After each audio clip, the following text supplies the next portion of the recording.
Bonjour à tous, bonjour à toutes. Merci de nous retrouver pour ce nouveau webinaire qui portera donc sur l'entretien professionnel. Alors pourquoi?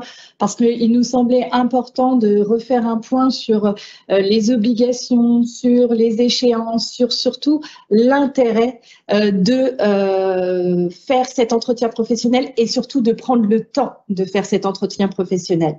Alors un entretien professionnel, c'est à distinguer absolument de l'entretien annuel d'évaluation. L'entretien annuel d'évaluation, je vous le rappelle, c'est un entretien qui permet d'évaluer les compétences de vos salariés après leur avoir donné des objectifs ou tout simplement après leur avoir fait signer un contrat de travail pour un poste de travail déterminé. Donc, cet entretien annuel d'évaluation n'est absolument pas obligatoire.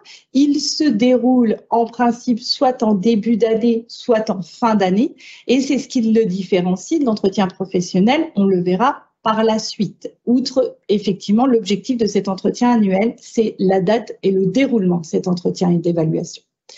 Il faut également différencier de l'entretien applicable aux salariés en forfait jour. Alors, cet entretien annuel pour les forfaits jours est également obligatoire et il sert à quoi? Il sert à vérifier la charge de travail qu'ont les salariés lorsqu'ils réalisent leurs fonctions dans le cadre d'un forfait jour et la conciliation entre la vie privée et la vie professionnelle.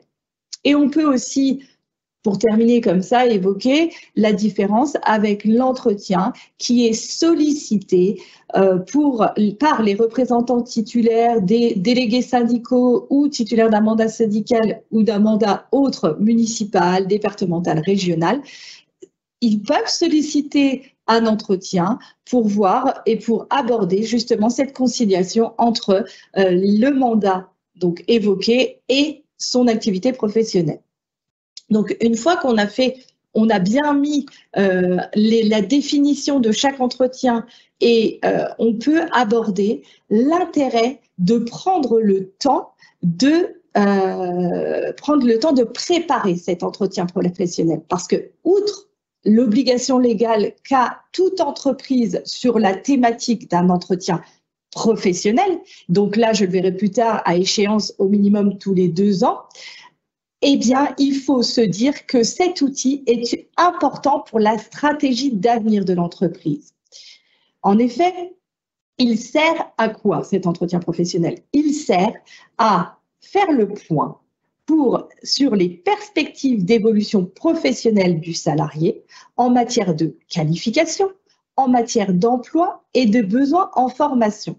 Et il va donner lieu à un écrit, mais ça, nous le verrons après. Donc, ça veut dire quoi? Ça veut dire que techniquement, si vous prenez le temps d'appréhender les besoins de votre entreprise, les évolutions possibles qu'il peut y avoir dans la stratégie donc de votre entreprise, par exemple, je vais vous donner un exemple qui est mettre en place ou digitaliser certaines choses. On se pose la question de savoir qui techniquement va être à même, si jamais vous n'avez pas une personne qui effectue et qui réalise ce métier dans l'entreprise, quel salarié va être à même de pouvoir prendre en mission ces tâches et cette évolution professionnelle et cette évolution de stratégie de l'entreprise. Donc, lorsque vous avez abordé cela, ça va vous permettre quoi? De vous dire que les salariés que vous avez ciblés lors de l'entretien professionnel, vous allez pouvoir aborder les perspectives de cette stratégie d'entreprise avec les salariés concernés tout le long de cet entretien professionnel. Donc, prendre en compte leurs qualifications, évoquer leurs emplois, évoquer leurs besoins en formation, mais tout ça, comme nous venons de le voir, s'anticipe. À vous, même employeur, de vous dire comment les salariés travaillent, quels diplômes ou quelles compétences ils ont pu développer au sein de votre entreprise, les stratégies d'avenir pour l'entreprise. Alors là, je ne parle pas de la stratégie d'avenir qui est demain, dans un mois, il faut réaliser telle tâche ou on a pris tel chantier, il va falloir réaliser tel chantier. Non, là, je parle bien de la stratégie d'entreprise qui va se faire sur peut-être 1 an, voire plusieurs années. Et pour aborder de façon plus précise cette stratégie d'entreprise et cette évolution pour votre entreprise, eh bien, je vous conseille, et ce même si ce n'est absolument pas obligatoire, d'établir des fiches de poste. Pourquoi? Parce que une fiche de poste va plus loin qu'une fiche métier. Une fiche métier s'applique à l'ensemble des personnes. Je prends un maçon, il y a une fiche métier pour un maçon, il faut avoir telle compétence, tel diplôme, c'est hiérarchisé de telle façon et le minimum de rémunération est celle-ci. Une fiche de poste va plus loin parce qu'en fait, vous prenez en considération les compétences et les missions accessoires qu'un salarié aurait pu développer en plus de son poste de travail. Donc, la finalité aussi d'anticiper ce déroulement de l'entretien professionnel que nous verrons après, le déroulement même de l'entretien professionnel, ça a pour but quoi? Ça a pour but de créer un dialogue avec le salarié, à considérer tout simplement qu'il doit être acteur aussi de son évolution dans l'entreprise et pour cela, il faut lui faire comprendre où l'entreprise veut aller pour que lui se projette dans un avenir d'entreprise. Il va être donc pour le coup, à mon sens, une source de motivation pour le personnel et surtout, ça peut aussi vous permettre de vous dire, certains salariés qui en ont un peu marre de leur poste de travail, ça fait longtemps qu'ils sont là ou s'ennuient rapidement, ça peut permettre de conserver des talents et une certaine employabilité. Pour le salarié, aborder préalablement le déroulement de cet entretien, comme je viens de vous le dire, c'est une aspiration pour son avenir professionnel, donc qui trouve lui-même ce qu'il veut faire de son avenir professionnel au sein de votre entreprise, comment il souhaite évoluer, comment il souhaite valoriser son poste pour le futur, quel manque il y a, et c'est aussi appréhender la formation en lui donnant préalablement à l'entretien, une documentation ou des liens via web pour qu'il puisse s'informer des éventuelles formations qu'il pourrait faire pour donner un peu plus de sens pour l'avenir à son poste de travail et le projet qu'il lui envisage. Parce que ce que j'exprimais, c'est qu'effectivement, c'est un peu vous orienter lors de l'entretien professionnel en ayant à l'esprit votre stratégie, mais c'est aussi de se dire, est-ce que le salarié va adhérer? Et si jamais il n'adhère pas parce qu'il ne se sent pas, parce qu'il ne se projette pas bien dans votre projet, donc ça va vous allez pouvoir recommuniquer sur le sujet lors de l'entretien professionnel, mais il va aussi vous donner sa vision des choses sur le projet que lui envisage pour le futur. Donc, le processus à respecter lorsque l'on fait cet entretien professionnel. Alors, on a dit qu'il y avait des échéances. Là, je reviens dans mes obligations légales plus que la vision gestion ressources humaines que l'on doit, à mon sens, mettre pour cet entretien professionnel pour que ça accroche et pour que ça soit bénéfique pour l'entreprise et que ça ne soit pas une simple formalité administrative pour dire qu'on ne va pas être sanctionné derrière. Là, je reviens dans mes obligations et je vous dis, voilà, l'entretien professionnel, le premier entretien doit avoir lieu à la suite de l'embauche, en fait, tous les 2 ans. C'est le principe. Donc, premier entretien, entrée plus 2 ans. Deuxième entretien, date d'entrée plus 4 ans. Et troisième entretien, on fait le bilan impératif. Celui-ci est impératif et il se fait au bout de 6 ans. Il faut savoir, techniquement, parce que c'est vrai que pour les plus petites entreprises ou ceux qui n'ont pas un service RH adapté ou tout simplement que le service RH n'a pas forcément le temps de faire de dérouler ces entretiens professionnels tous les 2 ans, vous avez tout à fait la possibilité de prévoir par accord collectif.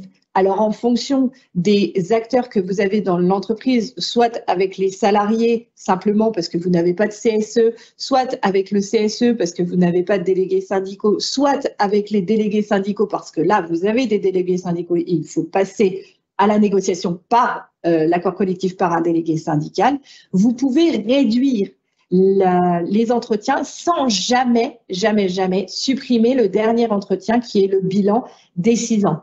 Donc, en fait, vous pouvez très bien vous dire, au lieu de faire le premier entretien, si jamais vous faites des entretiens d'évaluation par ailleurs, pour pas que le salarié se sente trop déconnecté de la vie de l'entreprise quand même, de faire le premier entretien à l'issue d'une période de 3 ans. Et ça, vous le planchez dans votre accord collectif pour que vous adaptiez la situation et que demain, vous ayez quand même respecté vos obligations de tenue des entretiens professionnels, mais non pas avec ce que vous impose par ailleurs le Code du travail, mais ce que vous avez prévu par l'accord d'entreprise. Alors, pourquoi je vous dis ça, ce que vous impose, ou parce que derrière ça, notamment pour les entreprises de plus de 50 salariés, et on va le voir juste après, si vous ne respectez pas les obligations du Code du travail, qui sont cet entretien professionnel tous les 2 ans, puis un entretien bilan au bout de 6 ans, et on verra ce que l'on entend par bilan d'entretien professionnel après,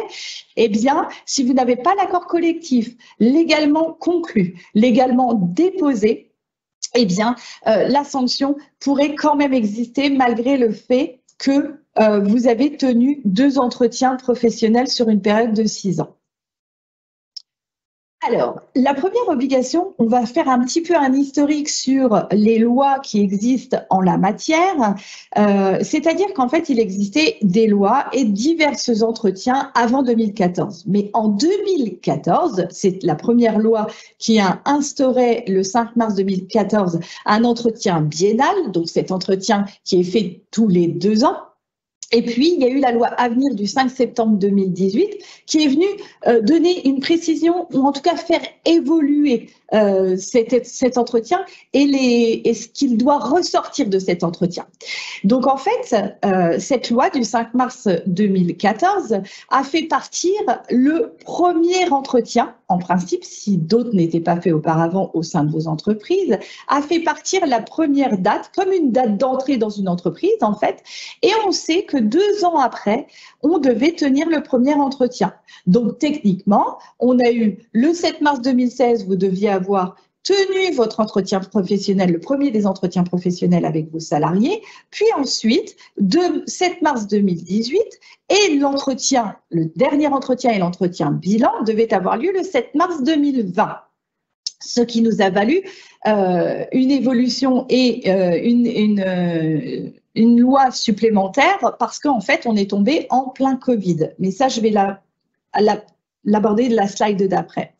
En revanche, si le salarié avait bénéficié avant le 7 mars 2014 d'un entretien professionnel qui était conforme aux exigences de la loi du 5 mars 2014, c'est-à-dire passer un entretien tous les 2 ans, lors de cet entretien, apprécier s'il y a une évolution salariale, plus une évolution professionnelle ou plus une formation obligatoire, alors vous pouviez partir de cette date-là pour faire l'entretien tous les 2 ans.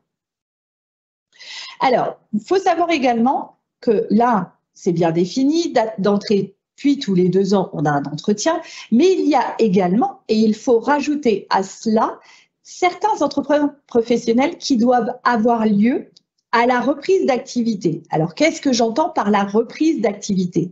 C'est en fait faire un entretien professionnel au retour, excusez-moi, d'un congé maternité, faire un entretien professionnel au retour d'un congé parental d'éducation, ou encore un congé absence longue maladie.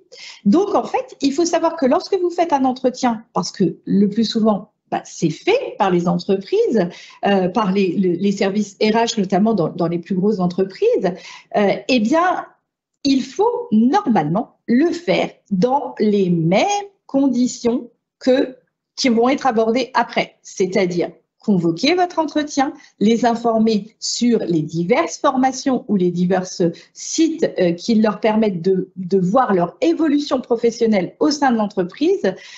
Vous devez le faire de la même façon et avec un rapport écrit à l'issue de cet entretien professionnel. Alors derrière cela, il n'y a eu aucune sanction financière comme on va l'aborder juste après, mais néanmoins, si le salarié prouve que lui, il n'a pas été à même d'être formé et que l'on n'a pas pris en compte son évolution professionnelle après ces types d'absences, eh bien, vous pourriez, vous, en tant que garant, parce que je vous rappelle que En tant qu'employeur, vous êtes garant de la formation de vos salariés et de la maintien en poste de travail et au niveau pour exercer leur profession de façon adéquate à votre activité d'entreprise. Eh bien, vous pourriez vous voir infliger des dommages et intérêts, voire plus dans certains cas. Alors, la conséquence pour les entreprises de plus de 50 salariés, parce que bien évidemment, on a toujours un texte et derrière ça, lorsqu'on a une sanction, eh ben, elle est liée à un certain nombre de critères. Et là, donc les fameuses lois où je vous disais, normalement, votre entretien professionnel bilan devait avoir lieu le 5 mars 2020, ou en tout cas à compter de cette date-là, devait avoir lieu à cette date-là. En fait, ça a été reculé et l'État,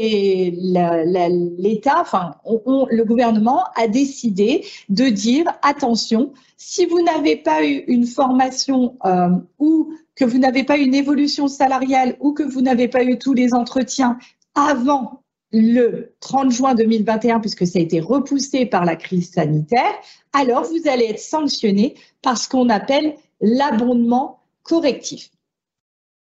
L'abondement correctif, mais alors, avant même de voir les différents cas de figure qui donnent lieu à ces sanctions et comment on doit verser cet abondement correctif, je rappelle au préalable la définition d'une formation non obligatoire. Alors, je vais partir de la définition de qu'est-ce qu'une formation obligatoire pour en arriver à qu'entend-on par formation non obligatoire? C'est la lisibilité du droit français, c'est-à-dire plus on fait simple, plus on fait compliqué, plus on fait compliqué, plus on fait simple.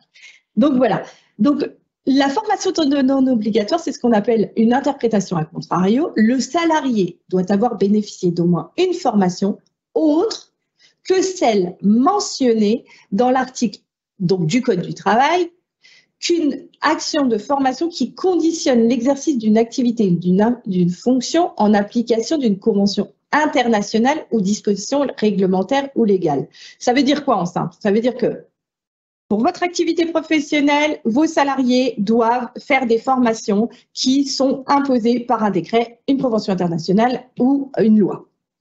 Eh bien, une formation non obligatoire, c'est toutes les formations qui ne rentrent pas dans cet article du Code du travail et qui donc ne sont pas rattachés à une disposition du Code du travail, à une loi, à un règlement, à une convention internationale. Voilà ce qu'est une formation non obligatoire. Alors, pourquoi je vous précise ça? Parce que là, vous allez voir sous forme de tableau toutes les conséquences en cas de non-respect donc des cas de figure. Le salarié a bénéficié dans les délais de 3 entretiens, donc 2 ans, 4 ans, 6 ans, et d'une formation non obligatoire et une progression salariale ou professionnelle ou acquis des éléments de certification. Alors, si vous avez respecté jusqu'au 30 juin 2021 ces conditions-là, que ce soit pour la loi du 5 mars 2014, qui obligeait la tenue des entretiens, plus 2 des 3 actions réalisées, vous n'avez pas d'abondement correctif, donc vous ne devez pas verser pour ces personnes-là auprès de locaux 3 000 €. Parce qu'en gros, c'est 3 000 €. C'est-à-dire que vous n'avez pas respecté les entretiens plus ces actions de formation, c'est 3 000 € à verser pour les salariés dont vous n'avez pas fait cet entretien professionnel. La loi du 5 septembre 2018, elle a simplifié les choses. Elle a dit, si vous avez fait ces 3 entretiens et qu'ils ont eu droit à une formation non obligatoire, dont la définition que je vous ai donnée avant, alors l'abondement correctif n'a pas lieu. La deuxième hypothèse, c'est le salarié a bénéficié dans les délais de 3 entretiens et seulement d'une progression salariale ou professionnelle. Eh bien, que ça soit pour la loi du 5 mars 2014, il y a un abondement correctif parce que vous n'avez pas respecté vos obligations. Et de même, pour la loi du 5 septembre 2018, qui avait quand même simplifié un peu les obligations qui découlaient donc, des 3 entretiens professionnels. Le salarié a bénéficié dans les délais de 3 entretiens et seulement d'une formation non obligatoire. Alors, autant, loi du 5 mars, vous n'avez pas respecté votre obligation, mais la loi du 5 septembre 2018, la loi à venir, oui, vous avez respecté votre obligation, donc non, vous n'avez pas d'abondement correctif à verser. Le salarié a bénéficié hors délai de 3 entretiens et d'une formation non obligatoire avant le 30 septembre. Alors, pourquoi je dis le 30 septembre? Parce qu'en fait, ils ont laissé une largesse, c'est-à-dire 30 juin, et jusqu'au 30 septembre, mise en forme et mise aux normes. Eh bien, dans cette hypothèse-là, pareil, loi du 5 mars, les conditions n'étaient pas respectées, mais loi du 5 septembre, oui. Donc, pas d'abondement correctif. Le salarié n'a eu que 2 entretiens et une formation non obligatoire. Eh bien là, non et non, vous n'avez pas respecté votre abondement correctif, sauf si vous avez fait cet accord collectif qui vous permettait de réduire le nombre d'entretiens et que vous avez donc 2 entretiens et une formation non obligatoire conforme à votre accord co. Et dans ce cas-là, vous n'avez pas d'abondement correctif puisque vous allez prouver que vous avez négocié en ce sens. Enfin, le salarié n'a bénéficié d'aucun entretien et d'aucune formation obligatoire ou non. Évidemment, l'abondement correctif est là. Et le salarié n'a bénéficié d'aucun entretien, mais d'une formation obligatoire ou non. Pareil, vous n'avez pas respecté vos obligations. Alors là, on était sur le cas bien précis de l'entretien qui avait lieu au bout de 6 ans suite à la promulgation de la loi du 5 mars 2014, en fait. Dans les autres cas, on est bien d'accord que l'entretien professionnel se fait tous les 2 ans ou moins en fonction de l'accord collectif et que doit aboutir lors du bilan, doit être fait une analyse où vous avez respecté ces entretiens professionnels et au moins eu une formation non obligatoire, donc avoir eu une formation non obligatoire et là vous respectez vos obligations et il n'y a pas d'abondement à faire auprès de votre OPCO, votre organisme de formation. Alors, ceci étant dit, nous avons vu le préalable qui est essentiel à l'utilité du déroulement de cet entretien professionnel. Nous avons vu les échéances, les dates et les moments où vous devez faire cet entretien professionnel. Maintenant, nous allons aborder l'entretien professionnel en lui-même. Donc, avant l'entretien professionnel, mais là, on vous parle vraiment d'un préalable, c'est-à-dire quelques jours avant l'entretien professionnel. Il faut organiser votre planning en vous disant, on ne fait pas un entretien entre 2 portes pour que ça soit nécessaire, en tout cas bénéfique à votre entreprise. On se dit, on fait un entretien professionnel minimum d'1 heure environ pour que déjà le salarié puisse se sentir plus ou moins à l'aise lors de l'entretien. Il faut prévoir au moins 15 jours environ avant la date de l'entretien, de leur remettre le dossier de préparation de l'entretien, donc c'est-à-dire la grille d'évaluation, en tout cas la grille qui fixe les lignes directrices du déroulement de cet entretien, ainsi que les supports qui leur permettent de réfléchir sur les formations, ou encore une fois, comme je vous ai indiqué, les liens qui permettent de se connecter au site de formation ou à l'évolution, au conseil d'évolution professionnelle pour qu'ils puissent venir en toute connaissance de cause à cet entretien. Et aussi, avant l'entretien, il est bon ou sur le support ou par une petite visio ou un entretien d'un quart d'heure avec l'ensemble du personnel de rappeler à quoi sert l'entretien professionnel et surtout les échéances, qu'il est obligatoire et que la finalité de l'entretien afin d'éviter les confusions entre l'entretien d'évaluation annuel, ce qu'on appelle l'entretien individuel annuel qui n'est pas obligatoire mais qui est souvent fait, et ce type d'entretien. J'apporte une précision avant d'aborder la slide suivante, c'est que autant l'employeur a l'obligation de tenir cet entretien professionnel, autant un salarié peut ne pas venir à cet entretien. Mais alors là, moi, je mets en garde l'employeur, c'est que si jamais vous avez un refus du salarié de venir à cet entretien professionnel, pour 2 raisons, je vous conseille d'obtenir un écrit de sa part ou alors écrire au salarié et qu'il vous réponde sur son refus de venir. Pourquoi ? D'une part, surtout pour les plus de 50, mais pour les moins de 50 également. D'une part, parce que n'oublions pas que ces entretiens sont obligatoires et que l'OPCO va venir vous réclamer 3 000 € pour les plus de 50 si vous n'avez pas justifié le fait que vous avez fait le nécessaire pour l'investir et pour le faire évoluer professionnellement et que lui ou elle a décidé qu'elle ne viendrait pas. Et la deuxième des choses, c'est Parce qu'en fait, vous avez effectivement cette obligation vis-à-vis du salarié et qu'il ne puisse pas vous opposer 1 an après ou 2 ans après que vous n'avez pas respecté votre obligation de formation qui, au demeurant, aurait pu être fait s'il était venu participer à cet entretien professionnel. Donc, pendant l'entretien, qu'est-ce qu'on fait ? On a une grille qui sert de support, on a un fil directeur qui est cette grille et éventuellement la fiche de poste que vous avez mis en place pour bien voir les formations que lui veut suivre et techniquement les compétences qu'il a. Et également, il faut laisser votre salarié, il faut le mettre en confiance pour qu'il puisse parler et justement tout le préalable que vous avez mis en place, qu'il puisse s'exprimer sur l'évolution professionnelle. Ça va vous permettre de relater, il va vous relater son parcours professionnel, il va vous dire les formations qu'il a déjà suivies, celles qu'il aurait besoin en complément, et il va identifier les souhaits et les projets futurs que lui a en tête en fait. Et enfin, il faut aussi, mais ça c'est pareil, c'est une gestion du personnel et c'est le lien que vous avez avec vos salariés ou que vous avez pu, si vous ressentez qu'il a le besoin d'échanger et qu'il a besoin d'un temps d'expression, apporter un complément, une précision, il faut évidemment le laisser parler en fin d'entretien. Et à l'issue de l'entretien, eh bien, il faut formaliser et garantir une traçabilité de ce temps d'échange pour toutes les raisons que je viens de définir auparavant, en fait. Donc, compte rendu d'entretien signé par les 2 parties. Ensuite, vous allez remettre, alors, soit le conservez vous en tant qu'employeur pour que vous puissiez exploiter ces informations et du coup donner une suite à cet entretien parce que attention, il n'y a rien de plus frustrant tant pour l'employeur que pour le salarié d'avoir fait cet entretien et de ne pas avoir de compte-rendu derrière de cet entretien, tout au moins en lui indiquant que sous tant de mois ou sous tant de semaines, peu importe, vous allez revenir vers lui, notamment par l'établissement d'un plan de formation par exemple, mais en tout cas, il faut qu'il y ait une suite à cet entretien. Et donc, pour conclure, vous faites cet écrit.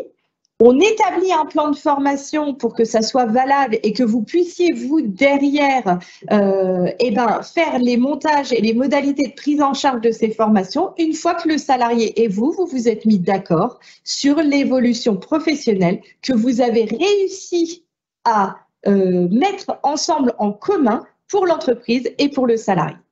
Voilà.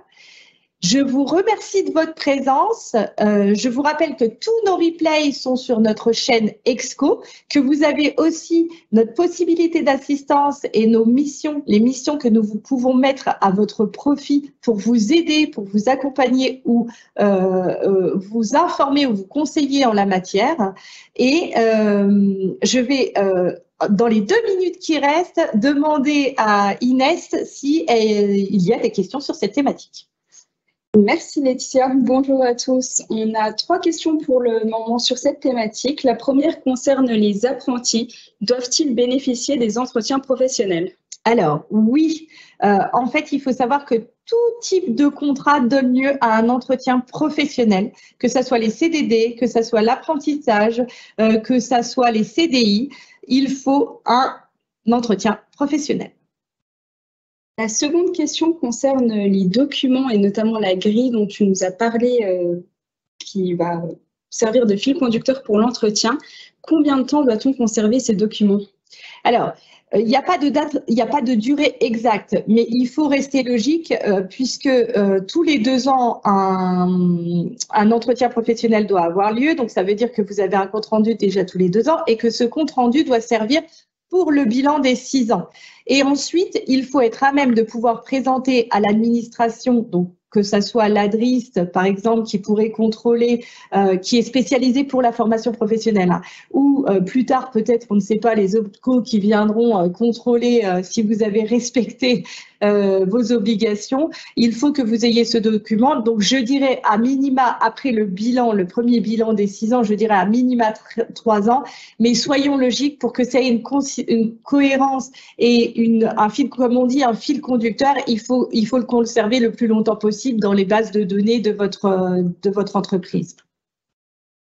La dernière question concernait les personnes qui seront présentes à l'entretien. Est-il possible d'être 2, notamment représentants des RH lors de cet entretien?